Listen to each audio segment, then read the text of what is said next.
এই যে শুনছেন, একটু সাইড দিন তো। আমি আমি সরে দাঁড়াবো কেন? কারণ আমি ওই দিকে যাব। ওই দিকে আপনার কি কাজ আছে?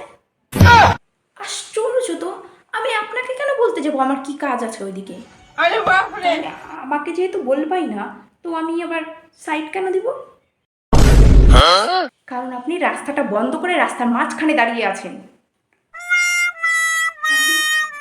আমি আমি কেন রাস্তার মাঝখানে দাঁড়িয়ে আছি সেটা আমি কি করে জানবো আপনি কেন এখানে দাঁড়িয়ে আছেন? তুমি তুমি কিভাবে জানলে যে আমি রাস্তার মাঝখানে দাঁড়িয়ে আছি? আমি আমার চোখ দিয়ে আপনাকে দেখতে পাচ্ছি।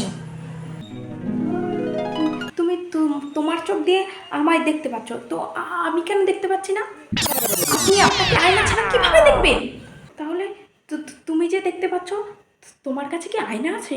কই, কোথায় আয়না? আপনার কোথাও সাইড দিতে হবে, আপনি ওখানেই দাঁড়িয়ে থাকুন। আমি কেন এখানে থাকতে যাব? আপনার যেখানে ইচ্ছা আপনি সেখানে যান। আমি কেন যেখানে খুশি সেখানে যাব? कैसे कैसे लोग रहते हैं यार यहाँ पर। আপনার কোথাও যেতে হবে না, কোথাও থাকতে হবে না, আপনি আমাকে ছেড়ে দিন দয়া করে। আমি তোকে তোমায় বলেছি যে তোমায় ছেড়ে দিব। আরে, আজকে আমি কার মুখ থেকে উঠেছিলাম ঘুম থেকে? তুমি কার মুখ থেকে বার হয়েছো সেটা তুমি জানো, আমি কিভাবে জানবো? বাড়ি যাই, কোথাও যাবো না। তো তুমি তো ওই দিকে যেতে চাইলা, তো তুমি আবার বাড়ি যাবা কেন? সাইড দিন, আমি ওই দিকে যাই। আমি কেন সাইড দেবো তোমাকে?